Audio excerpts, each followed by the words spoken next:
Hey friends! Welcome to the Drug Prevention Power Hour, where we empower leaders in youth drug prevention. After creating a student-led movement hosting epic drug-free events across the nation, your host, Jake White, dedicated himself to making the prevention field more fun, impactful, and relevant for today's youth. So if you're in education, counseling, public health, prevention, or just a caring adult looking for strategies to protect your kids, we hope you subscribe and learn from every show. Coming to you from Jake White and his team at Vive 18, enjoy this episode of the Drug Prevention Power Hour.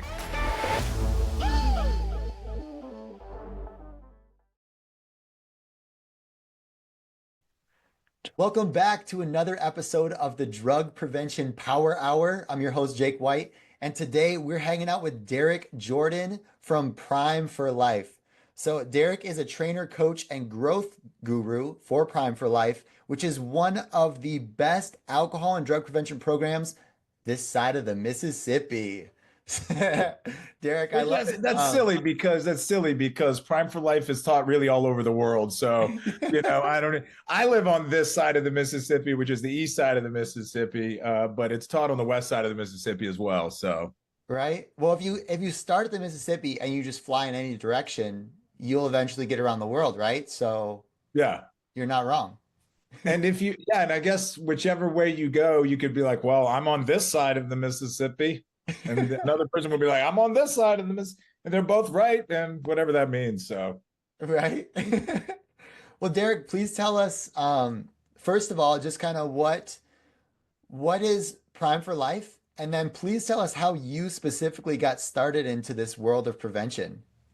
Oh, wow. Prime for Life, it's interesting. Since 1983, this program has kind of been around, and it's been defined in a bunch of different ways, a bunch of different times. And still we struggle, I think, sometimes to really nail down what is Prime for Life. But it's a program, it's a curriculum that gets taught, like I said just a little bit ago, all over the world. And partly because the organization that develops Prime for Life and supports it has developed it, but it's always in development, making updates and stuff. That's why I said develops. That creates Prime for Life, supports it, trains people to teach it. That organization has, like I said, it's been around for a long time. And I lost my train of thought a little bit there, but basically it's a program that gets taught all over the world. And what is this program for? Well, it's for people who maybe are thinking about reducing their use of alcohol or drugs. It's for people who might not be thinking about that, but maybe other people, maybe they should be thinking about it. And who's to say what anybody else should be doing? Sometimes it's a judge maybe that says it, like, hey, you need to be thinking about doing something differently. Maybe it's a significant other that cares about us, right? So Prime for Life is a program that gets taught to people from 12 years old to 102. People of all ages can benefit from Prime for Life. Jake, I know the name of the podcast here, Drug Prevention Power Hour. And it's like so much of what people in prevention do and focus on, and rightly so, is youth. And yet we know that people throughout their lifespan can struggle with alcohol or drug issues. So Prime for Life is geared to help people across that span. And again, kind of people that maybe don't have a problem, but maybe are interested in going, wait, I don't really have quote a problem, but are some things not going quite right in my life? Or, hey, I actually don't have any problems and I want to keep it that way. Prime for Life can be helpful for people all over. So that's kind of a roundabout big answer there, but yeah. Well, I'll definitely ask you to dive in deeper in a little bit, because I've been told about Prime for Life, and then we met at CADCA and I got to learn a little bit more, and I see it as a really, really helpful tool. So I definitely want us to dive in. Before we do though, how did Derek come into the picture for this? Have you been with them since 83, or did you join at a certain time, and why? Oh yeah, it started when I was 2 years old in Prime for Life. I'm dating myself there a little bit.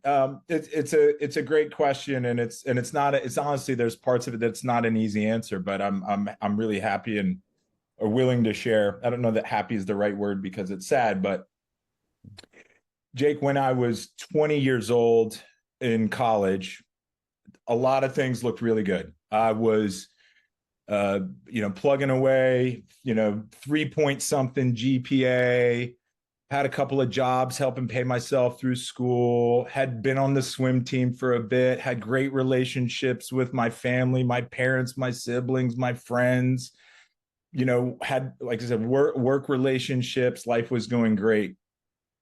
And I was making some high risk choices around alcohol and drugs. And one night, I tried to drive home when I shouldn't. I shouldn't have done it. I had been drinking, kind of hanging out with some older friends and stuff. Oh, a dear friend of mine had a birthday on the other side of town, and I just had to be there, And so I went over there, and then I had to drive back across the other side of town. And I chose to do that. And when I tried to drive home, I didn't make it. I got into a crash, and I had been drinking. And it was a bad crash, and someone died. His name was Daniel. And so then I was 20 years old and facing almost 20 years in Florida prison. And, I had never been in any kind of legal trouble or anything like that. And it's tough to kind of wrap my head about what had happened, why had it happened, what needed to be done, what was going on with the system and the legal stuff and all of that. It took a couple of years. Like I said, I was in college and my parents supported me. I stuck it out and I stayed in college, even though I was really in this weird space of uncertainty of what my future was going to hold and all of that. But I was able to graduate college just before I ended up going to Florida prison for my sentence was 6 years. 6 years in prison and then 8 years of, it was called house arrest, was what they termed it as. Okay. And when I was incarcerated, and even before then, I started thinking, hey, this was terrible. I knew how bad it was for me. Like, here's kind of the way I've thought about it over the years. I know I can only speak like with real accuracy and truth, and not sometimes maybe not even accuracy because I can't communicate the words or articulate the feelings that I've got, right? But I can try to speak how I feel and what my experience is. And then I can hear from other people to kind of gauge what their experience is. And so like my family, I knew how this hurt them. I had an older brother, still have an older brother, younger brother, and a baby sister. My mom and dad, like all my friends that knew that this happened, how it touched them. And so I got I couldn't say for sure that that's how they were feeling, right? But I have a good sense of how it was painful for them. And then there's Daniel's family, and that I haven't really spoken with them at all. Just there was one occasion where I met them in a courtroom and we got to not really talk to each other, although there was some direct conversation there, or not conversation, but comments that were made, but we got to hear from each other, I guess is maybe a way to put it. But generally I haven't spoken with them at all, but I could only imagine. I have a younger brother. Well, Daniel had an older brother, and so Daniel was a younger brother. He also had a twin sister. I could only imagine what they went through then, what they still go through today. It's been over 20 years, and I imagine that's something that they still go through. Holidays, birthdays, anytime, every day, possibly. What they go through with the loss of their brother, their son, their friend. Yeah. So you asked, how did I get into this? Part of it was I knew the pain that I went through. I could kind of see what my family was going through and imagine what Daniel's people were going through. And none of it was good. All of it was terrible. And I thought, how do I prevent this from happening to other people? I mean, it's the name of your podcast, prevention. How do I prevent this from happening for other people? And so I just started writing letters. Like if my mom, at our church where I grew up going to, she would say, oh, someone, little Jake has been making been drinking. Can you write him a letter? And I would write a letter to so-and-so's son or whoever, or write a letter to the high school newspaper where I graduated. I started writing letters, and I got an address for Prevention Research Institute. Prevention Research Institute. I was like, okay, prevention. What do they do? And what they do, or what they had largely done at the time, is help people prevent problems with alcohol and drugs. And a lot of it was through people where there was an impaired driving offense. Right. And so I wrote them a letter, and they wrote me back. A guy named Frosty, he wrote me back, and we started a dialogue, a pen pal kind of relationship for a couple of years. And a few years down the road, he came to the facility I was at in Florida and videotaped a part of an interview, and part of that went on this Prime for Life program. It was a small fraction of a larger program, but it was an important piece. And so when I got out, I just got in touch with them, and I stayed in touch with them. And though at some point I tried to put this all kind of behind me, I was like, I'm just going to live my life, do something completely different. Some mysterious power kind of brought me back towards this space. And so I reconnected with Prevention Research Institute, reconnected with PRI, and I've been working with the Prime for Life program very closely for over 8 years now, helping people know a little bit more about it. So that's what got me into this. And I'd said, I'm not happy to tell that story. I'm happy when people hear it though and think, yeah, I don't want to do that. I want to do something different. That's what brings me joy. It's not joy in the memory of it though, Right. Wow. Thank you for sharing that. As I could imagine it, right? It's not your favorite story to tell, and probably hurts, but thank you for being someone who does share it, and that that pain has led to part of your purpose and how you can help others avoid that now. And yeah, I love the fact that you're in prevention and restoration and things like that it does give people a second chance.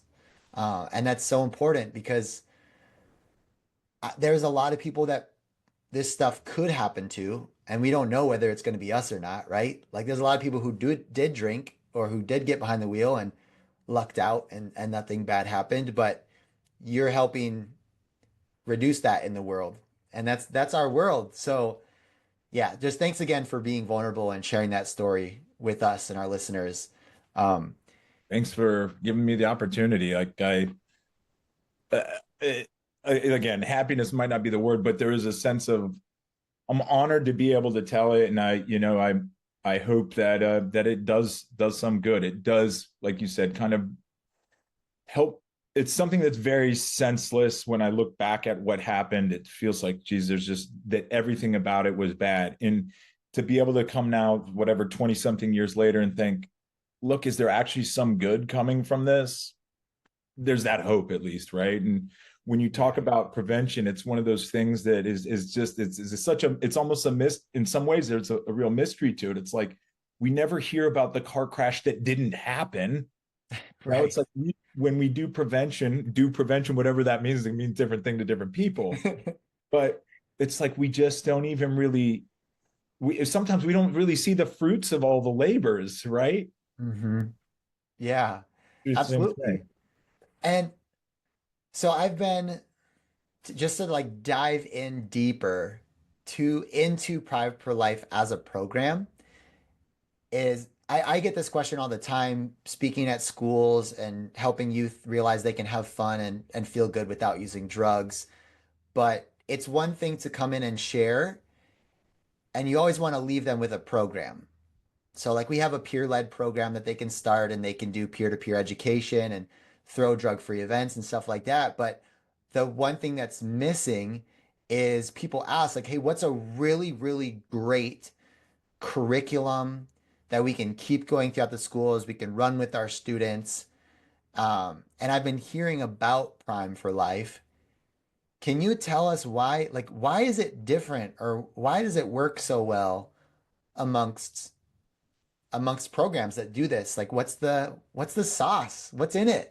Yeah, to nail it down to one thing would be tough, but it's built on a little bit of a different model. So there is, evidence-based programs, you might hear that term. It's an evidence-based program. There's science that goes into building it, And then there's the science and the study and the evaluation that, well, does it work? And there's 30 plus years of all of that says, hey, it does work. It works pretty well with pretty high rates of success. We can talk about how we measure that, what success actually means. But there's pretty high rates of success if it's done to what we call fidelity, right? To an evidence-based program. And so the sauce is maybe it's that model, the lifestyle risk reduction model. And one part of what it says, and I'm simplifying some things here, but we all have a biology. It's the stuff we're born with. We can't change that. It came down from our parents, from lineage, from generations, right? And here we are, and we've got it. And we were born with some stuff. It's our, set of cards, right? It can create some real, well, for some of us, our biology gives us really good things, It's like, oh yeah, I got good bones, or, It's funny. I was like thinking about this. My mom said this the other day. My grandmother, she passed down bad teeth. I've had a couple of cavities in my life, right? And she's like, well, that's from your grandmother. You can thank her for that. Like, thanks, mom, the cavities. All right. But so it can create really good, like it can give us some real strengths, but in a lot of ways, especially when it comes to alcohol and drugs and stuff that we're talking about here, our biology also can create vulnerabilities. Right? It can create those risk factors. So that's why when I go to the doctors, they ask me, about your medical history, about your family history, because a lot of that comes through there. So it can create risk for certain problems. Alcohol and drug problems are in that category, right? It can really create risk for that. So if I've got some family history, some other biological factors that can increase my risk. So that's a part of it. We all have a biology, and it can be a sense of vulnerability and risk. But where do we all have some power? Our choices, the choices that we make.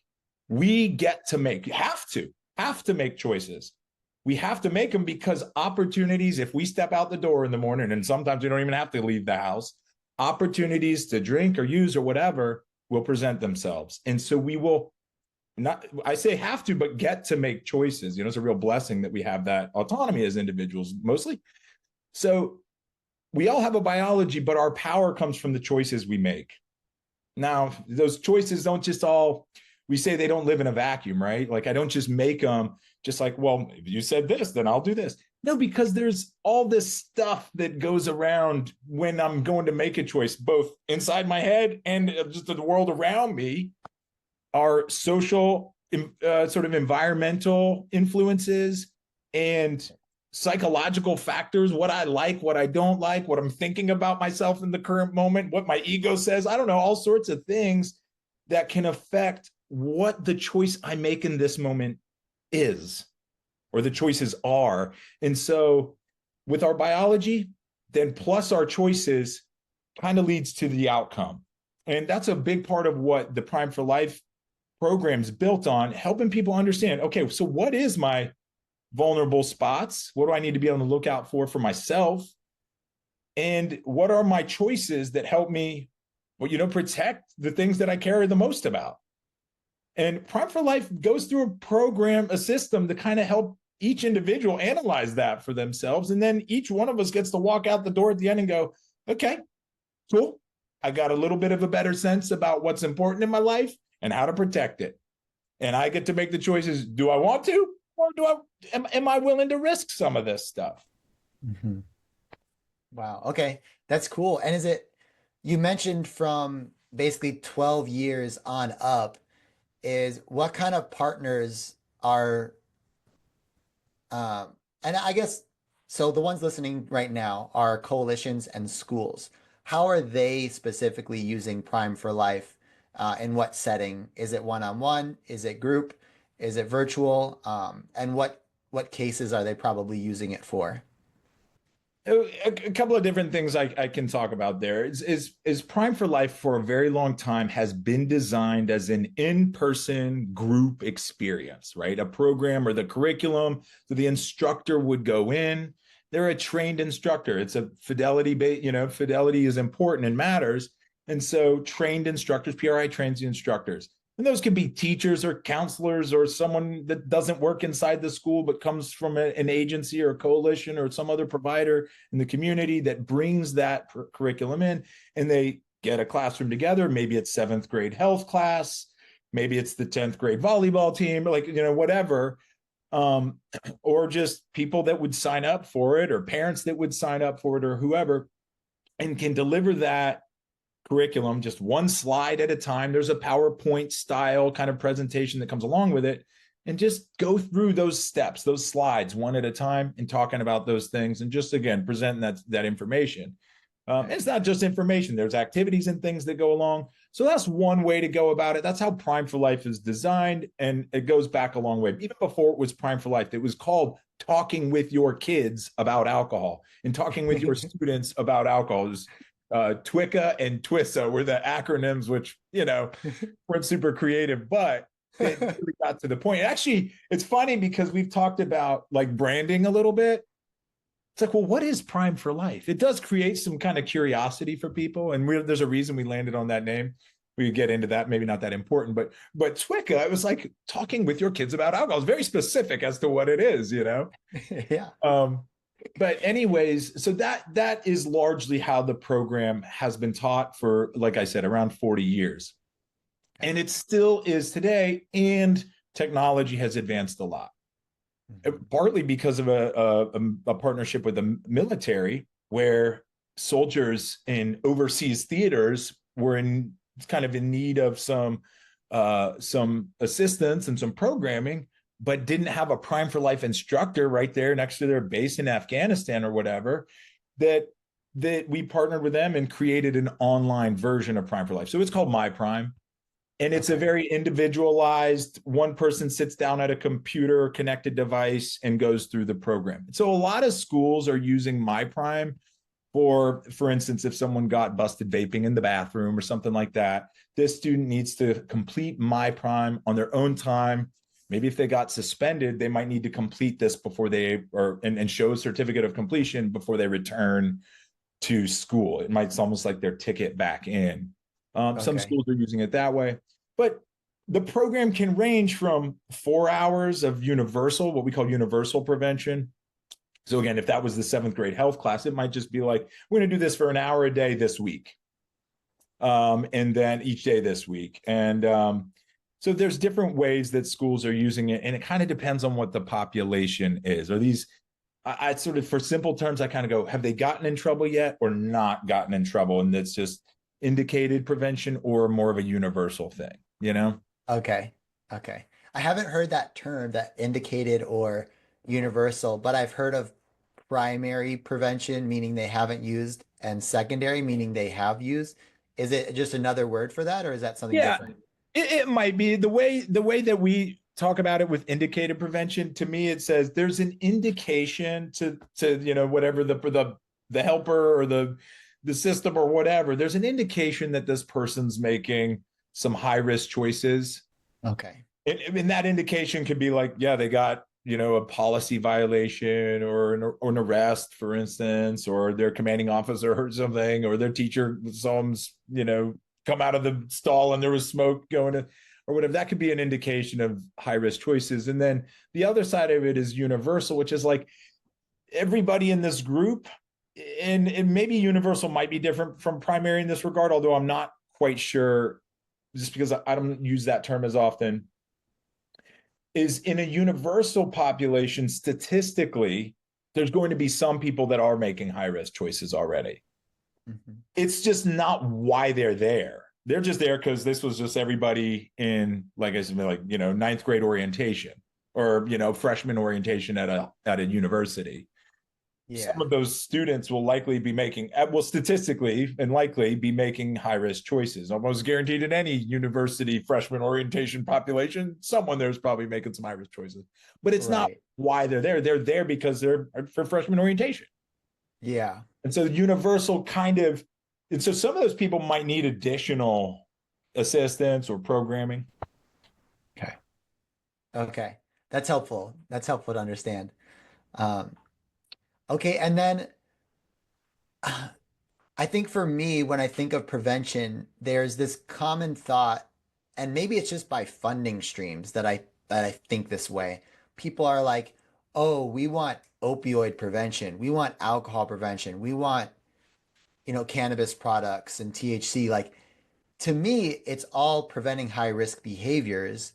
And I'm wondering for your program, I don't want to get into like substance specific prevention because it's constantly changing and it's not the core reason why someone used. It sounds like Prime for Life is just helpful because it tackles the root of the problem instead of kind of the latest trend or something. But a lot of times people they want that specific information, and maybe you have an answer for this, maybe you don't. What part of prevention and restorative programming, like Prime for Life, what is it important to have the substance use specific, like the substance specific information? How important is that, or why is that important as well?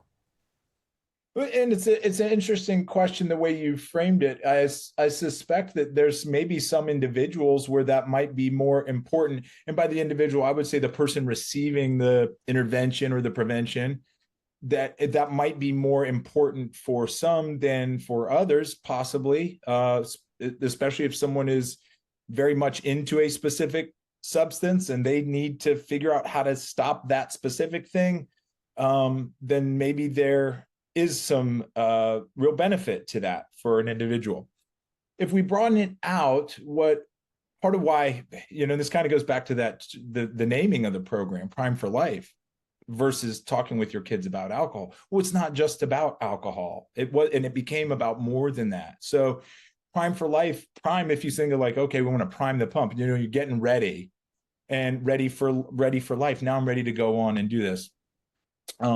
Also, PRI, Prevention Research Institute. PRI is the first three letters in Prime. And there was someone who said, well, I feel like that program, and now with me, I'm ready for life, is part of how that name of the program came about. Cool. PRI plus me for life. I like that. But if we, it's kind of clever. Whether it's the best or whatever, who knows? We could discuss. But when we think about specific substances, what we can see in the research, and we've got the Prime for Life programs based on about 1,800 studies that our analysts at PRI, we're a small little nonprofit, but have been really looking hard for those 4 decades at the various research that comes out. Is there some principles that apply across substances, right? Tolerance, for instance. Most substances, the more I use it, the more tolerance I have to it, the less sensitive I am to it. The more I drink, the less sensitive I am to alcohol, the higher tolerance I have. I can drink more without feeling it.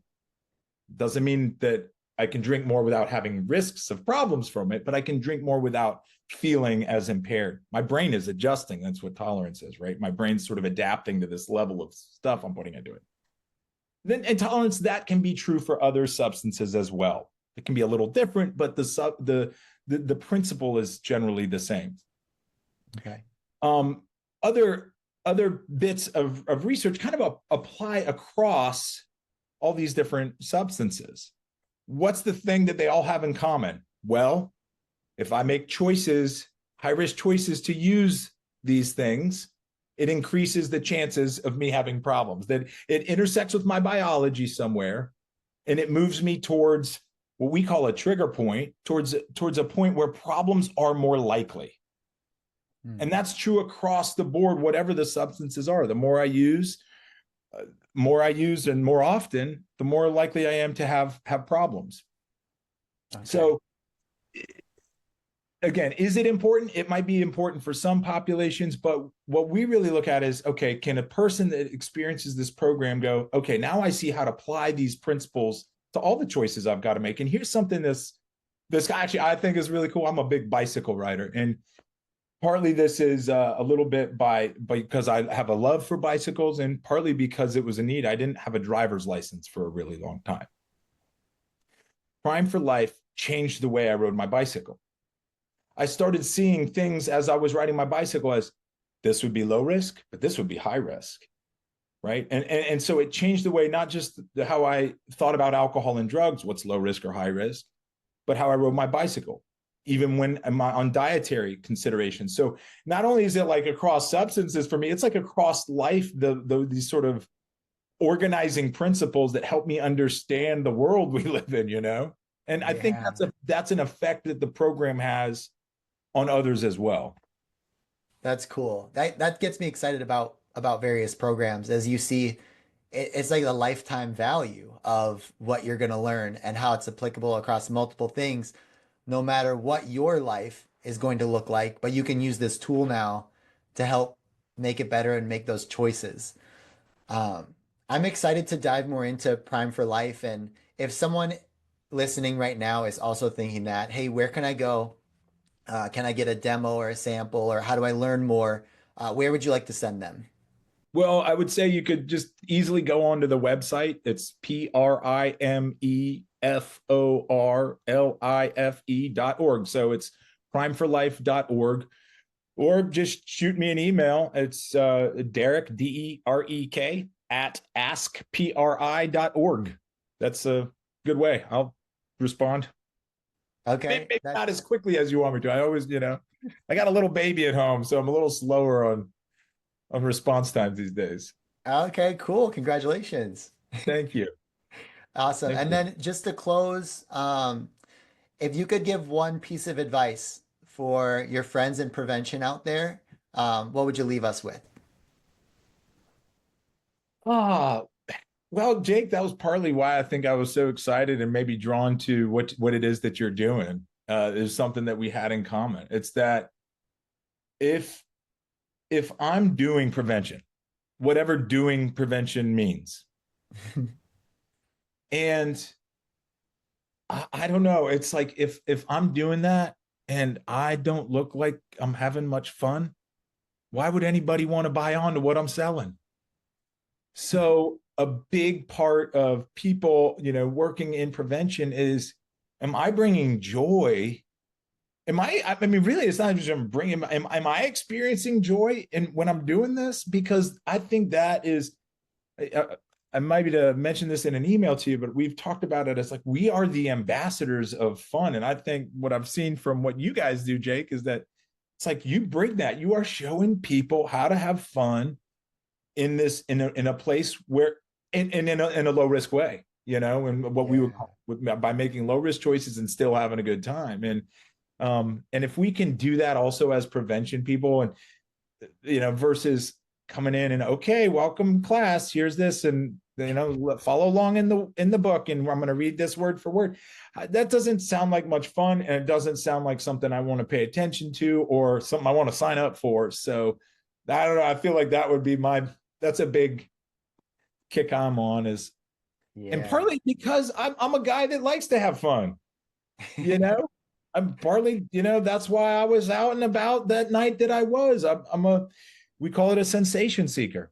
That's what we talk about it in the program. I'm looking for new experiences. I want to be having fun, Yeah. And so, I mean, hey, maybe we've got to go here, but it's one of those things that if I'm a sensation seeker, that can increase my risk. And that can be a sort of a personality trait, one of those psychological factors that can increase my risk for more problems. It's something good for me to know about. If I'm a sensation seeker, I have increased risk of alcohol and drug problems. How do I channel that sensation seeking? And that's part of what I think you're doing is, like, hey, we can have fun in other ways, Yeah. Oh man. I love that. That is the perfect way to end this thing. Because as you said, if someone wants to get that sensation or they're looking for something and they're using a substance, well, if we just stop that substance, what's going to take its place? How great is it that us in prevention get to model healthy coping skills, having a ton of fun, having great relationships to show what's available on the other side of that choice? So, dude, Derek, I love that. that's very cool, man. I'm Thank you glad for I'm being on so the. happy. I was like super stoked to meet you, because it's like, man, this is what it was like an important mission you were on. And it's not like the main thing at Prime for Life. We're like, let's make sure everybody's having fun. That's not our mission. Our mission is more of like reduce incidence of alcohol and drug related problems in the world, but, having fun doing it is kind of key. Yeah. and it adds to your unique way that you do this, and your unique flavor. So with that said, everyone, oh, did you have another thought, Derek? Just because you brought it, you said your unique flavor, and I mean a guy that we work with, he's a brilliant mind, and he said that's one of the cool things too about Prime for Life is as I said, it's an instructor-led program. Prime for Life it's an instructor-led group experience, and each instructor gets to bring, and that's what he said. We get to each bring our own spice on the chicken, Like we each get to do our own flavor of what Prime for Life, what like I feel like Prime for Life today is going to relate to the people in front of me. Like that's what I get to bring to it. Because if I was, I live in Southeast Georgia, but if I was in Alaska, the way I might present some of this information might be a little different. Or if I was working with a bunch of Marines in Okinawa, that might be a little bit different, But here I am with these kids today. How do I make this relevant to them? And that's that sort of unique flavor that you're talking about. So it just made me smile that you said that. I love that. Well, if you're listening to this podcast, hop on primeforlife.org. Check out that. You can email Derek, Derek, and find out all about their program. See if it's a good tool for you, because as you know, we're all better together. We can't fix this problem alone. And it's way more fun if we do this together. So hop on primeforlife.org. And if you need any help in the future or now, just send us an email. We'd love to support you. And we'll see you on the next episode of the Drug Prevention Power Hour. Thanks for listening to this episode of the Drug Prevention Power Hour podcast. If you love the show, make sure to leave a review and share what you've learned. And if you need help reducing substance use among youth by educating and engaging students in prevention, visit Vive18.com for more information, tools, and resources.